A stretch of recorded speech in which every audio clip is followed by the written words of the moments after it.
Hello everyone, टिकलेस academy of maths YouTube channel में आप सभी का स्वागत है। आज के वीडियो में पार्शियल फ्रैक्शन ये टॉपिक को हम आगे बढ़ाएंगे और आज हम इसका 25th प्रॉब्लम सॉल्व करेंगे। तो देखिए, जो प्रॉब्लम आज हमें सॉल्व करना है वो आपके सामने है। क्वेश्चन में क्या लिखा है हम पढ़ेंगे। क्वेश्चन में लिखा है resolve the following into a partial fraction. यहाँ पे ये फ्रैक्शन दिया है, न्यूमरेटर में लिखा है 9 और डिनोमिनेटर में है x-1 into x+2 whole square. तो चलो हम ये प्रॉब्लम सॉल्व करेंगे और ये प्रॉब्लम सॉल्व करने का टेक्निक बिल्कुल वैसा ही रहेगा जैसा हमने इसके पहले के प्रॉब्लम्स में यूज किए थे। इस टाइप के प्रॉब्लम सॉल्व करते समय आपको सबसे पहले यहाँ डिनोमिनेटर में चेक करना होता है कि डिनोमिनेटर में लीनियर फॉर्म दिया है या क्वाड्रेटिक फॉर्म दिया है। लीनियर या क्वाड्रेटिक फॉर्म क्या होता है? देखो, अगर कोई भी इक्वेशन ax प्लस बी अगर ये फॉर्म में है तो वो होता है लीनियर फॉर्म यानी ही लीनियर पॉलिनोमियल, और अगर कोई equation ax square plus bx plus c अगर ये फॉर्म में है तो वो होता है क्वाड्रेटिक फॉर्म। यहां पे लीनियर फॉर्म में x का पावर 1 है तो क्वाड्रेटिक फॉर्म में x का पावर 2 है। ठीक है, तो यहां पे डिनोमिनेटर में चेक करो। डिनोमिनेटर में दो ब्रैकेट है, पहले ब्रैकेट में x-1 है, इसका मतलब ये एक लीनियर फॉर्म है यानी लीनियर पॉलिनोमियल है, और दूसरे में यहां पे x+2 का होल स्क्वायर है। यहां पे x+2 को अगर आप देखोगे तो ये एक लीनियर फॉर्म है, लेकिन यहां पे होल स्क्वायर है, इसका मतलब ये रिपीटेड फैक्टर के फॉर्म में आता है। तो यहां पे ये लीनियर है, दोनों ये कंफर्म है, लेकिन ये रिपीटेड फैक्टर का प्रॉब्लम है क्योंकि यहां पे x+2 जो है वो रिपीट हो रहा है दो बार, that is x+2 whole square, repeated form. तो चलो अब ये सॉल्व करना शुरू करते हैं। ऐसे में यहां पे हमें इसको पार्शियल फ्रैक्शन में अगर हमें इसको रिजॉल्व करना है तो यहां पे टोटल 3 फ्रैक्शन बनेंगे। कैसे? देखो, गिवन फ्रैक्शन हम यहां पे लिख लेंगे। गिवन फ्रैक्शन क्या दिया है? 9/x-1 इंटू x+2 का होल स्क्वायर। तो हमें इसको रिजॉल्व करना है तो यहां पे 3 फ्रैक्शन बनेंगे। पहला फ्रैक्शन x-1 का बनेगा, ठीक है, दूसरा फ्रैक्शन x+2 का बनेगा, ठीक है, और तीसरा फ्रैक्शन x+2 होल स्क्वायर का बनेगा। ठीक है, क्योंकि यहां पे x+2 जो है वो रिपीट हो रहा है तो x+2 होल स्क्वायर का तीसरा फ्रैक्शन बनना तय है। पहला फ्रैक्शन के न्यूमरेटर में a लिखो, दूसरे फ्रैक्शन के न्यूमरेटर में b लिखो, तीसरे फ्रैक्शन के न्यूमरेटर में c लिखो। और अब हमें क्या करना है? अब हमें यहां पे abc का वैल्यू पुट करना है। अगर हम यहां पे abc का वैल्यू पुट कर लेते हैं तो फिर प्रॉब्लम कंप्लीट हो जाएगा। हमने यहां पे इसको रिजॉल्व कर लिए इनटू अ पार्शियल फ्रैक्शन, लेकिन abc अभी तक हमने पुट नहीं किया है। तो चलो अब ये abc हम पहले फाइंड आउट कर लेते हैं, बाद में हम इसमें पुट करेंगे। इसको फिलहाल हम इक्वेशन नंबर 1 दे देंगे। ठीक है, तो एबीसी कैसे फाइंड आउट करेंगे?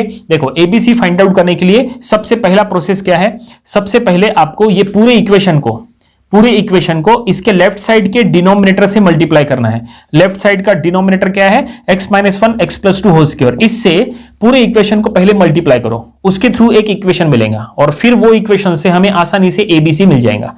ठीक है, तो ये हम यहां पे लिखेंगे multiply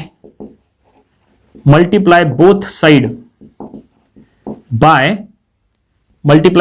by that is x-1 into x+2 का होल स्क्वायर। इससे हमें पूरे इक्वेशन को मल्टीप्लाई करना है, लेफ्ट साइड में भी राइट साइड में भी। तो लेफ्ट साइड में जब आप ये फ्रैक्शन को जब आप इससे मल्टीप्लाई करेंगे तो डिनोमिनेटर के ये दोनों ब्रैकेट के साथ कैंसिल हो जाएंगे और लेफ्ट साइड में बच जाएगा सिर्फ 9। ठीक है, और राइट साइड में जब पहले फ्रैक्शन को जब आप ये दोनों से मल्टीप्लाई करेंगे तो x-1 जो है वो कैंसिल हो जाएगा और x+2 होल स्क्वायर a से मल्टीप्लाई हो जाएगा। तो ये हम लिखेंगे a into that is x+2 का होल स्क्वायर। ठीक है, देन ये सेकंड फ्रैक्शन को जब आप ये दोनों से मल्टीप्लाई करेंगे तो x+2 जो है वो यहाँ पे x+2 के साथ कैंसिल हो जाएगा और x-1 x+2 जो बचेगा वो b से मल्टीप्लाई हो जाएगा। तो ये हम लिखेंगे b इंटू x-1 x+2। ठीक है, यहां पे स्क्वायर है तो एक जो ब्रैकेट है वो इसके साथ कैंसिल हो जाएगा और एक बचेगा वो, और ये b से हमने मल्टीप्लाई कर लिए। और अब c के फ्रैक्शन को जब आप ये दोनों से मल्टीप्लाई करेंगे तो ये x+2 होल स्क्वायर ये कैंसिल हो जाएगा, x-1 c से मल्टीप्लाई हो जाएगा तो c इंटू x-1। इस तरह से फाइनली ये हमने एक इक्वेशन बना ली और अब हम ये इक्वेशन से abc फाइंड आउट करने वाले हैं। हमें इसी से abc मिलने वाला है और एक बार abc मिल गया तो फिर हम वो ये इक्वेशन नंबर 1 में पुट कर देंगे तो प्रॉब्लम कंप्लीट हो जाएगा। तो फिलहाल ये जो इक्वेशन मिला है इसको इक्वेशन नंबर 2 दे दो। अब a, सबसे पहले हम a फाइंड आउट करेंगे। तो a फाइंड आउट करने के लिए क्या करना है? देखो, इक्वेशन नंबर 1 में, ठीक है, इक्वेशन नंबर 1 में जो a का फ्रैक्शन है उसमें जो a का डिनोमिनेटर है क्या है? x-1। इसको 0 के साथ इक्वेट करो, x-1 को 0 के साथ इक्वेट करेंगे तो ये हम लिखेंगे केस 1। हम इसको 3 केस में सॉल्व करेंगे। यहां पे लिखेंगे केस 1, x-1 को 0 के साथ इक्वेट करो। ठीक है, और अब यहां से x का वैल्यू निकालो तो x का वैल्यू हो जाएगा 1 -1 को उधर शिफ्ट करो, ठीक है, तो वो हो जाएगा +1, तो x का वैल्यू हमें मिल गया +1। और अब ये x का वैल्यू इक्वेशन नंबर 2 में पुट करो, जहां जहां पे x है वहां पे 1 पुट करो। तो देखते हैं इक्वेशन नंबर 2 में पुट करने के बाद ये क्या होता है। तो देखो लेफ्ट साइड में 9 है, राइट साइड में a 1 + 2 का whole square plus b 1 - 1, then 1 + 2, then plus c 1 - 1। देखो जहां जहां पे x था वहां पे हमने 1 पुट कर लिए तो ऐसा आया। अब इसके थ्रू a का वैल्यू क्या मिलेगा, देखो यहां पे 1 - 1 0, ये टर्म 0 हो जाएगा और ये टर्म 0 हो जाएगा, ठीक है, दोनों टर्म 0 हो गई b और c की। और यहां पे 9 = यहां पे 1 + 2 का होल स्क्वायर है, 1 + 2 इट मींस 3 का स्क्वायर 9, तो 9a ऐसा होगा। तो यहां पे हम ऐसा लिखेंगे 9 = 9a, तो फाइनली हमें a का वैल्यू मिल गया 1, ठीक है, 9 और 9 कैंसिल हो गया तो हमें a का वैल्यू मिल गया 1। तो ये हमने केस 1 को सॉल्व कर लिए, हमने a का वैल्यू फाइंड आउट कर लिए। और अब b और c का वैल्यू फाइंड आउट करना है तो हम लिखेंगे केस 2। तो ये हम लिख रहे हैं केस 2। केस 2 में हमें क्या मिलेगा, तो केस 2 में हमें अब c का वैल्यू मिलेगा। उसके लिए क्या करना है, b के फ्रैक्शन में जो b का डिनोमिनेटर है x + 2, इसको 0 के साथ इक्वेट करना है। तो x + 2 को 0 के साथ इक्वेट करेंगे, यहां से x का वैल्यू निकालो, वो हो जाएगा -2, ठीक है, ये 2 को उधर शिफ्ट करो तो -2, तो x का वैल्यू -2 हो गया। और अब ये x का वैल्यू इक्वेशन नंबर 2 में फिर से पुट करना है, ठीक है। तो देखते हैं इक्वेशन नंबर 2 में पुट करने के बाद क्या होता है, ठीक है। इसके पहले हमने a के फ्रैक्शन में a का जो डिनोमिनेटर था x - 1, उसको हमने 0 के साथ इक्वेट किए थे और वहां से x का वैल्यू निकाल के इक्वेशन नंबर 2 में पुट किए थे, तो हमें a मिला था, ठीक है। तो अब हमें यहां b नहीं, अब हमें यहां पे c मिलेगा। b के फ्रैक्शन के टाइम b का डिनोमिनेटर जो हमने लिए, इसके थ्रू जो हमने x निकाले, उसके थ्रू हमें b नहीं c मिलेगा, क्योंकि ये रिपीटेड फैक्टर के लिए हम सॉल्व कर रहे हैं इसलिए। तो चलो देखते हैं कैसे। तो x का वैल्यू -2 अब हमें इक्वेशन नंबर 2 में पुट करना है, जहां जहां पे x है वहां पे -2 पुट करो। तो लेफ्ट साइड में हो जाएगा 9 = राइट साइड में a -2 + 2 का whole square plus b, then ये -2 - 1, देन -2 + 2, देन प्लस c -2 - 1, ठीक है। तो ये इक्वेशन नंबर 2 में जहां जहां पे x था वहां पे हमने -2 पुट किए और अब हम इसको सॉल्व करेंगे। तो लेफ्ट साइड में 9, राइट साइड में देखो यहां पे -2 + 2 का होल स्क्वायर, इट मींस ये 0, क्योंकि -2 + 2 0, यहां पे -2 + 2 0, और यहां पे हमें मिल जाएगा, हम लिखेंगे 0 + 0, ये -2 - 1 इट मींस -3c, ठीक है। तो यहां पे हमें c का वैल्यू मिल जाएगा -3, क्योंकि 9 को जब आप 3 से डिवाइड करेंगे तो 3 बचेगा माइनस के साथ। तो ये हमने c का वैल्यू यहां पे फाइंड आउट कर लिए। और अब देखो a और c हमें मिल चुका है, a मिल गया और ये हमें c मिल गया। और जैसा कि कहा था कि ये रिपीटेड फैक्टर है, तो रिपीटेड फैक्टर के टाइम हमने यहाँ पे b के फ्रैक्शन से हमने x निकाले थे, तो हमें c का वैल्यू मिल चुका है और अब बचा है b का वैल्यू। तो चलो b का वैल्यू हम फाइंड आउट करेंगे, उसके लिए अब रहेगा केस 3। तो देखते हैं केस 3 में b का वैल्यू कैसे निकलेगा। इसके लिए आपको क्या करना है, x का वैल्यू अब अज्यूम करना है, ठीक है।